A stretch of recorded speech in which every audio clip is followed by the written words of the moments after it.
Good afternoon, everyone, and welcome to USA Basketball's men's national team head coach press conference. My name is Jason Jackson. Welcome to the Heat's house. I am the television host and radio voice for the Miami Heat. It's my absolute pleasure on behalf of USA Basketball to welcome you here to our building and have this fantastic announcement today. I'm excited to be joined by USA Basketball men's national team managing director Grant Hill and Heat head coach Erik Spoelstra. Erik's family is here, his sister Monica with us today, his children Shago, Dante, and Ruby as well. I'd like to acknowledge officials from USA Basketball. CEO Jim Tolley is with us today, as well as USA Basketball men's national team director Sean Ford. Grant, it's all yours. Take it over. All right, thank you, Jason, and thank you all for being here this afternoon. Certainly want to give a special thank you and a shout out to Nick Harrison and his lovely parents, and of course Pat Riley and the entire Miami Heat organization. We at USA Basketball are beyond thrilled to make this announcement. And Coach Spoelstra represents everything we strive to be.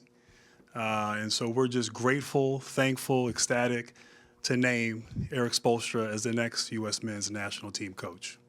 Thanks, Coach.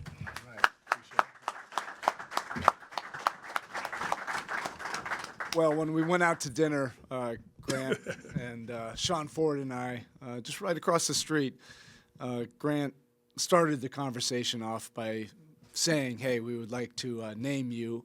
And at that point I said, I'm in. It didn't matter what came after that. It's the honor of a lifetime. And my experience in the last 2 summers were so transformational.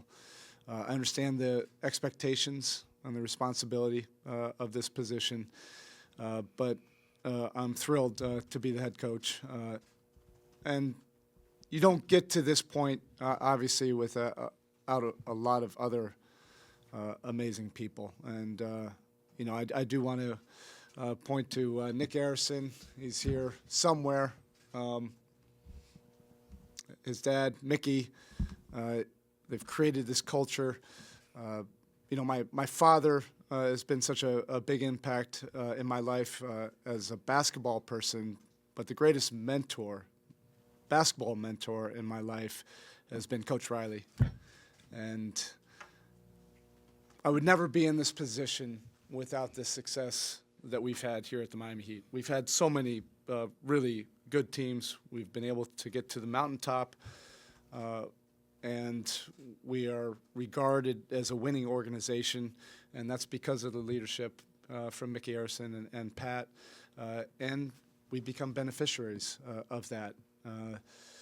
So I'm so grateful for the opportunity of these 30 years to be able to work for the Heat, to have this opportunity with USA Basketball. And I do want to thank Grant and Sean and Jim Tooley for this opportunity, because there are a lot of amazing coaches out there. I understand that. I respect that.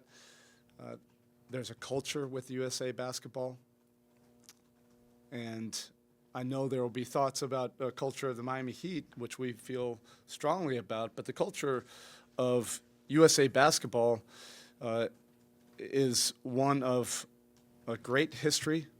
It's a culture of service where you have the best American players that raise their hand, that say, I want to volunteer for this and represent our country at the highest level. There's a culture of a competitive spirit to rise to the challenge and to not shy away from these expectations. There's massive expectations when you put on that USA jersey. We've had incredible success over the years, and you want everybody to embrace that and not shy away from that. There's a culture of sacrifice where when you sign up for this program, that it's not necessarily going to be the role that you had in the NBA, even for players or staff alike.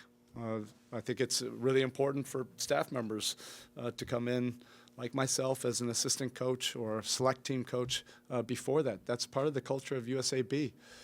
It's all about coming together for a greater goal and a greater good.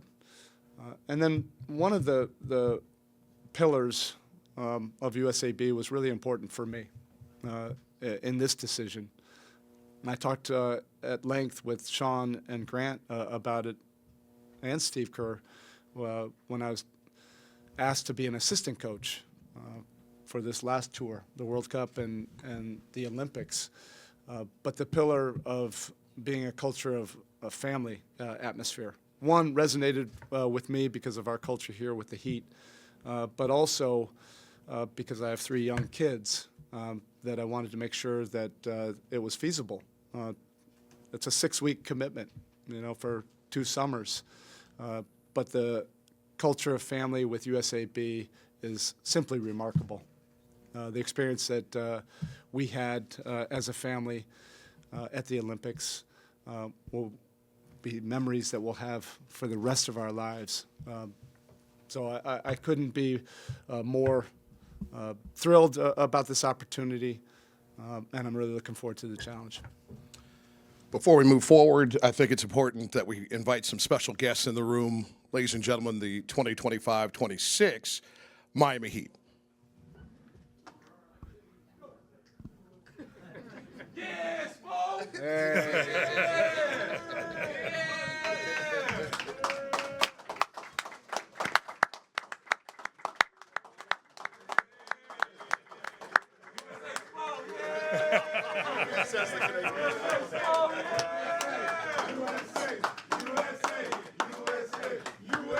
All right, I want to see Nico, Pella. I want you guys to come to the front. Vlad, I want to hear it. Nico, I want to see it. Yeah, you too, Simo. Simo, I want to see it. All right. Appreciate you guys. Yeah, thank you. That's fantastic. They're handing out the flags, gentlemen. I appreciate it. Yeah, it was great to see the Canadian guys up front going hard. Going hard. Grant, let's start off our questioning with you. This is the most successful team in history. We're talking about 17 gold medals, 5 World Cups. As you were considering who's next for this role, what is it about Spo that gave you the confidence that he's the right person? Yeah, well, as Spo mentioned, we do spend a considerable amount of time together during these journeys. And, I had admired him from afar, having played against his teams, knowing that they were well coached, they were prepared, they played basketball, of course, the right way, working in television, watching closely him from afar, but working with him for those 2 summers. His leadership skills, basketball intellect, ability to connect with people, players, his staff, his ability to collaborate. I mean, just kind of checked all the boxes. And I came away even more impressed with him as a coach, as a leader, as a man, as a father. And he's thrilled. We are thrilled. I mean, we got our guy. And we had that dinner, a few months ago to gauge his interest. I was nervous. I mean, this is we knew that it was a possibility. We had talked a little bit about it in theory, but I don't think I've been happier this year than when he said yes, I'm in. And so we're lucky that we have Coach Spo committed. As he said, there's some great candidates out there. We have some great coaches in the league, in the NBA. But we felt like we got the right guy here. And you think about the legacy of USA basketball and the coaches that have come before. You can go back to Hank Iba and Dean Smith, Bobby Knight, John Thompson, Chuck Daly. I'm probably missing some names. Coach K, I can't forget that name. And that's rarefied air. But he belongs in that conversation. So I'm just excited to kind of roll up our sleeves and get started. And we know it won't be easy, but we feel great about our leadership, our coaching, and about the upcoming international competitions we have in the next few years. Spo, as we all know, the games are in Los Angeles in 2028. First time it's been on American soil since 1996. What does it mean to have the opportunity to be the head coach for these games?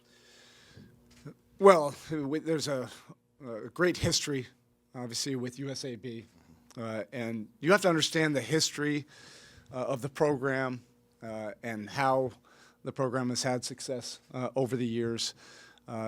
Look, the game is where it should be right now. It is a global game. Players and teams are coming from every country in the world, and it's never been more competitive than it is right now.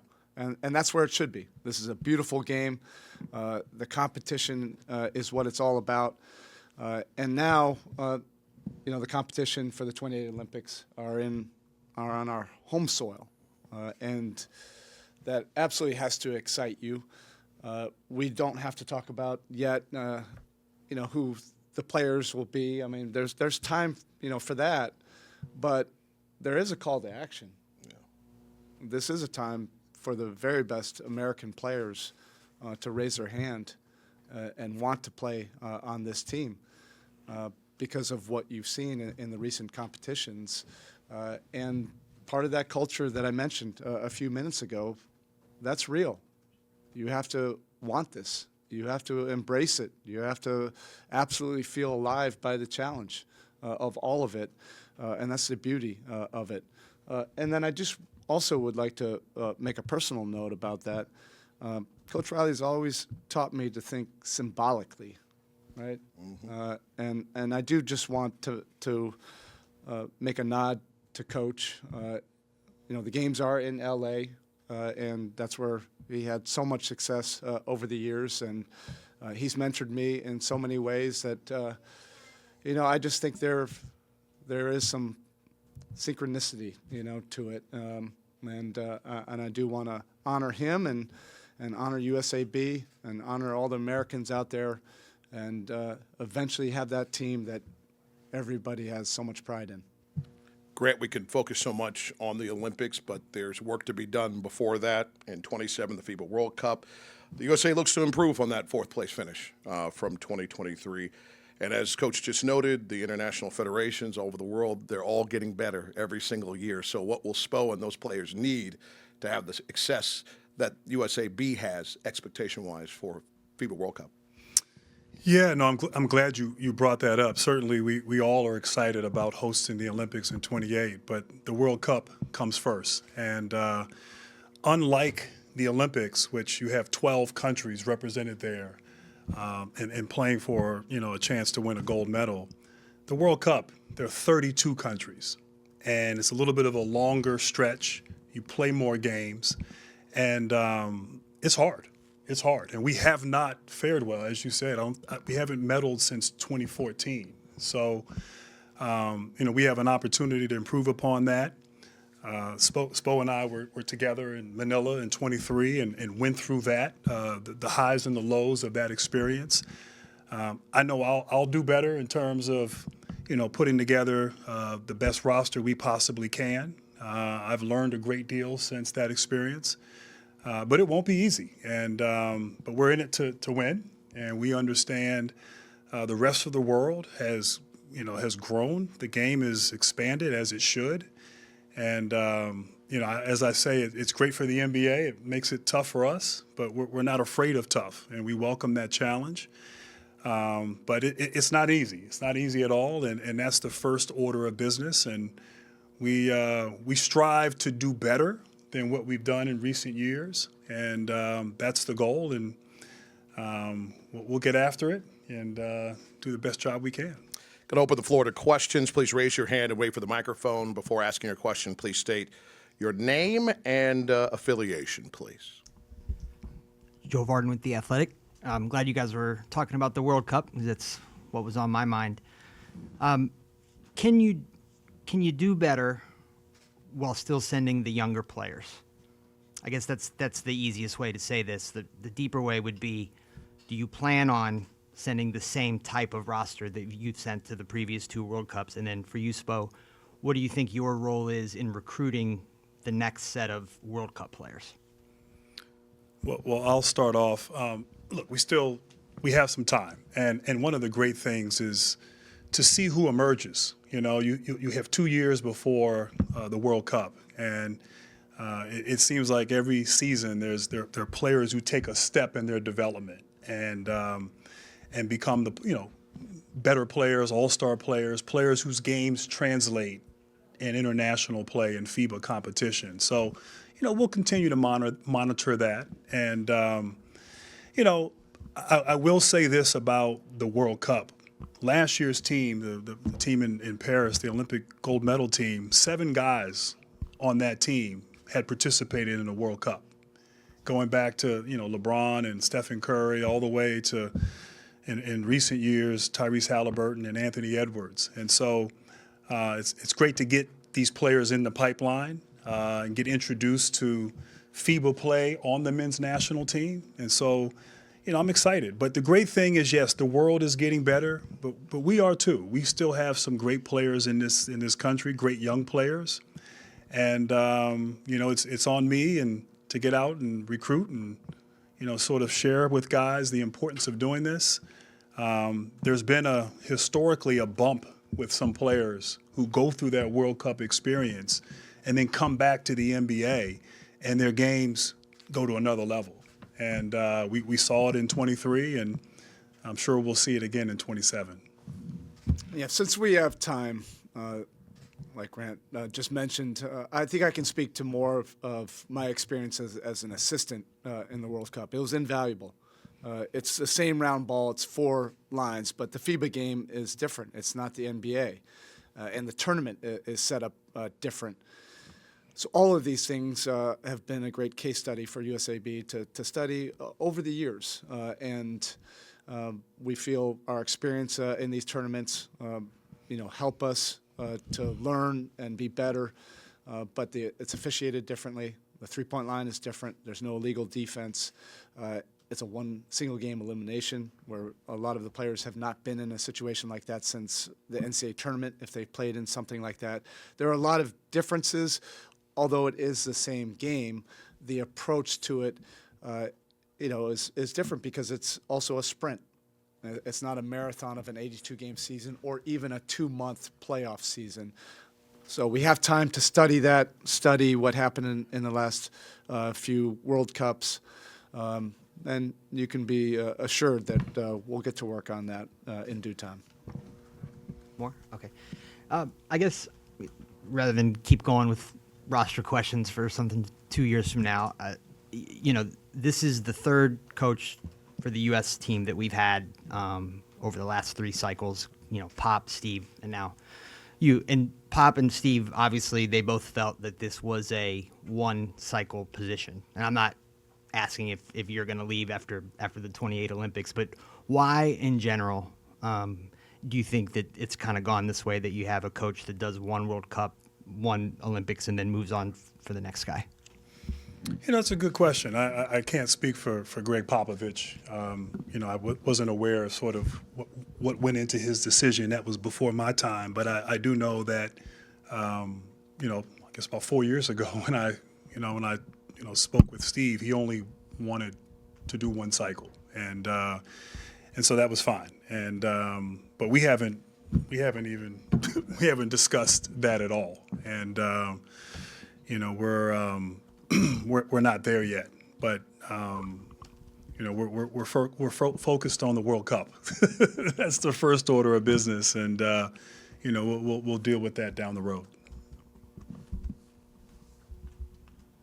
Tim Reynolds with the AP. Grant, good to see you. Good to see you. Again, without getting into roster machinations, what's an ideal timeline? Like, when would you feel comfortable? I guess it's for Spo too, in many ways.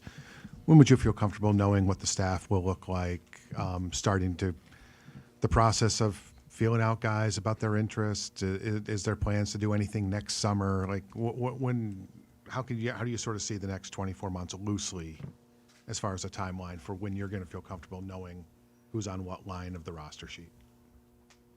Yeah, no. In terms of staff, we'll probably wait till next summer to complete the staff, the coaching staff, and certainly work with Spo and Sean, and we'll figure that out. And Nothing on the docket for next summer in terms of mini camps or anything of that nature. We may get together and have a kind of a coaches staff summit for a few days. In terms of picking the roster, much like we did last time during the playoffs, maybe right before the playoffs in 2027. Ideally, it'd be nice to have that done before we went into the playoffs. I think we learned from the Olympics last year. It's just good to get that done. Less distractions for coach, for his staff, for the players. They can focus in and lock in on playing in the playoffs. So, nothing ever goes according to script, but that's certainly the game plan going forward with that. Right here. Zachary Weinberger, Clutch Points. Question for you, Coach. Just kind of following in the footsteps of coaches in the past, like Steve Kerr, Pop, and the list goes on. What's sort of like the general feelings about that for you, especially being in the long list of great head coaches? Well, I'm really grateful for the opportunity. When Coach K was the head coach in 2008, I went to the training camp because Dwayne was on the team. 2012, I went to part of the training camp. 2008, I was at the majority of the training camp. 2012, because of Dwayne and LeBron. And I was grateful just to see the practices and see how the team was ramping up for the competition. And then in 21, it was a great honor to coach the select team, which has its own legacy and history unto itself.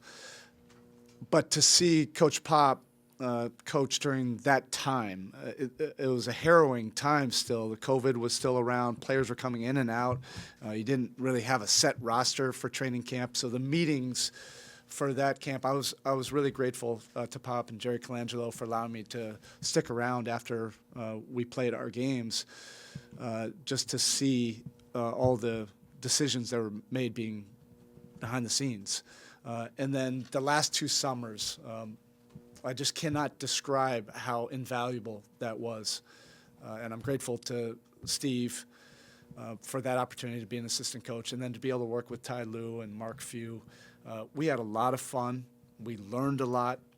It was humbling in the World Cup. We were all experienced NBA coaches competing in a tournament that was much different. And we went to work, rolled up our sleeves, really studied the game, studied the teams, figured out what we thought would be the best plan, for our team. But that was like a coaching 101 summer, both summers. And I just really was appreciative for that opportunity. And we became close as a coaching staff, and it'll be one of my favorite memories, moving forward, just the times in between, with the staff. But all of those experiences are part of USAB, that you gain these experiences so you're not inexperienced when you go into the tournament.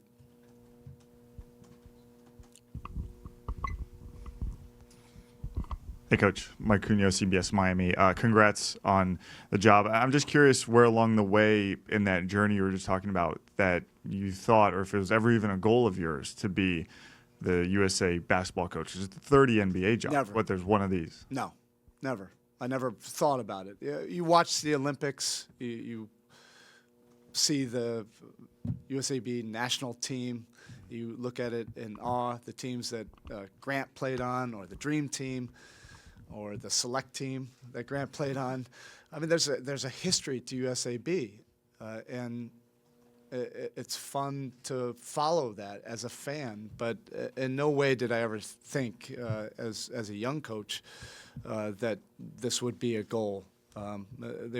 You were thinking of the icons of the game. I mean, at some point, I hope I can say this, but at some point years ago, I thought Coach Riley should have been, the head coach. But to have this honor now, you do have to embrace everything that it's about, and it is the history. To understand the history, to understand the legacy, to understand the pressures of those who did it before you. I think it is important to study them, and I was able to talk to Steve obviously every day during that journey. I was able to see Coach Pop during that training camp, and I plan on talking to Coach K just to gather as much information along the way as you can, and they've all been very, very accommodating and nice about that. Erik, Can I just say something? Back in 2021, it was by design to have you stay around afterwards. It was by design to have you stay there with Pop. It worked. Thank you. Erik Giselle Espinales, NBC6 Miami. Have you had a chance to soak it all in, knowing the path to this, where you got in here from player, video coordinator, head coach of the NBA to now this? Have you sat down and really started to soak it all in? No. You see that guy over there? He doesn't allow us to reflect at all. We had an amazing moment for the Hall of Fame when we were able to honor Mickey Arison. And for a weekend, we were able to tell stories and reflect on everything in the last 30 years and all the successes and all the fun, all the memories. But this is the life we chose. It's a whirlwind. All of this is happening while we're gearing up for our opener next Wednesday. And I love this life. I love coaching, love being a part of teams, love the challenge of getting a team to ideally compete for something greater than the individual parts, to be a part of something that's bigger than yourself. I love all of that. So even this week where it's been pretty busy, that's when you feel most alive in this business. We have time for a couple more questions. Spo, you mentioned him earlier, but you've spent so much of your life around the game, and those early years, it was because of your dad out west. I'm curious if you could share what this might mean to him and what the reactions have been to this news of the people close to you. It's meant a lot to the father-son relationship. It's been a bond of a lifetime, that round ball. I grew up in the business because of my dad. I'm always so grateful for that, and he always brought me along wherever it was, to whatever practice with the Portland Trailblazers or training camps or summer league or whatever. We had a lot of great conversations coming back from games. I believe most of the years, my sister and I went to every single home game. That's during a school year, and then the drives back from the game, always dissecting what happened in the game. But also, I think I had role models that I wasn't even aware of at the time. The late Jack Ramsey, who was my first coach. Not my coach, but that's the team that I followed, and everybody revered him, in Portland.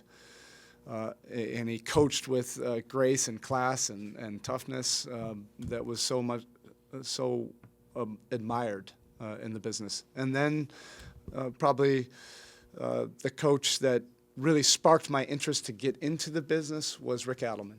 I've told that story many times, but there were two families in the Blazer organization. Organizations were much smaller than they are right now. So when you see my kids running around, there were only two families in the Portland Trailblazers, and those the Spoelstras and Adelmans. And so we were always kids running around, and I was able to see Rick's journey and how he coached, and it became a model of something that I said, I think I want to do that. And when I finally told my dad that I wanted to get into this profession of coaching, he said, no, that's crazy. I've known all these coaches. They're amazing, when you talk to them and you have lunch with them, and then when they get into a season, he said, they are dark. He said, when you get to that point, please don't get dark. Hi, Coach. This is Shai from Miami Heat. Congratulations first. And as a nation, America, you have already achieved a lot of firsts. Now you are the first Asian American coach for the USA basketball, and what do you feel like? What does it mean to you and your family? Well, that's America, right? That's how I feel about it. I feel a sense of pride of being Filipino American, but you can look at however you want to look. You can come from any kind of background in this great country, and beautiful things can happen. So I am extremely grateful, and if that inspires somebody else along the way, I am all for that, and I take that, with a sense of pride and also responsibility. Congratulations once again, Spo. Absolutely fantastic. Spo and Grant will ask you to stand for photos. Folks, thanks again for joining us, and have a great rest of your afternoon.